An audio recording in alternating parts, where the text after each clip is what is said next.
మాట్లాడటం, పలకటం, దుర్భాషలాడటం ఇవి అల్లా అమితంగా అసహ్యించుకుంటాడు అని చెప్పడం జరుగుతుంది. అందుకే మొబైల్లో కానీ వెబ్సైట్లో కానీ ఇటువంటి వాటికి బయట కానీ లోపల కానీ ఒంటరిగా కానీ హోటళ్ళల్లో కానీ రూముల్లో కానీ థియేటర్లో కానీ ఇటువంటి పనులన్నిటికీ కూడా మనం దూరంగా ఉండాలి అని ఇక్కడ ఇస్లాం మనకు తెలియజేస్తూ ఉంది.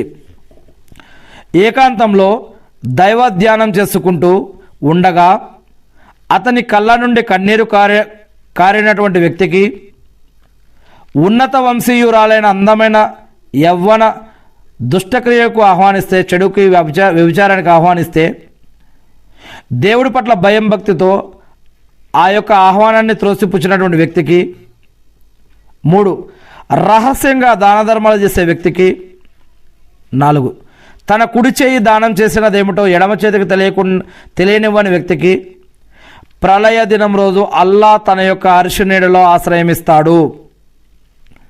తన చేతి సంపదతో చేసిన భోజనం కంటే మంచి భోజనం మనిషి ఎప్పుడూ చేయలేడు.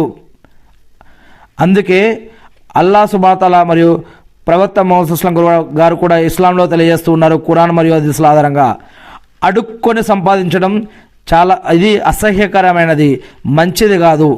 ఒక వ్యక్తి కేవలం 3 సందర్భాలలో మాత్రమే ఆ క్షణం నుంచి అప్పుడు మాత్రమే బయటపడటం కోసం మాత్రమే దానికోసం పర్మిషన్ ఉంది, ఇజాజత్. అంటే ఒక వరదల ద్వారా కానీ, లేకుంటే అప్పుల పాలై కానీ, లేదా అనారోగ్యాల ద్వారా కానీ, లేదా ఇల్లు కాలిపోవడం వల్ల, భూకంపాల వల్ల, వరదల వల్ల ఇలా అన్యాయం అయిపోయి ఆస్తులు పాలైపోయి తల్లిదండ్రులని లేదా ఏదైతే దేని ద్వారా అయితే సంపద వారు సంపాదించే అవకాశాన్ని కోల్పోయారో దాని నుంచి అప్పటి నుంచి వారు ఆ క్షణం నుంచి బయటపడడం కోసం మాత్రమే ఆ క్షణం వారికి ఈ యొక్క అవకాశం ఉంది. కానీ జీవితాంతం అదే వృత్తిగా చేసుకుని బతకడానికి ఇస్లాం వారికి ఒప్పుకోదు. అందుకే చివరికి కట్టెలు కొట్టైనా కర్రలు కొట్టైనా సరే వాటిని అమ్మైనా సరే బతకండి, కానీ అడుక్కొని జీవించకండి అని ఇస్లాం తెలియజేస్తూ ఉంది. అడుక్కొని జీవించడం కంటే ఖుద్దార్ అంటే సొంతగా పనిచేసి జీవించడం ఇస్లాం ఒప్పుకుంటుంది. అందుకే తన యొక్క చేతి సంపాదనతో చేసిన భోజనం కంటే మంచి భోజనం మనిషి ఎప్పుడూ చెయ్యలేడు అని చెప్పడం జరుగుతుంది. ఇక అబద్ధాన్ని వేళాకోళంగా కూడా పలకడం ధర్మసమ్మతం కాదు.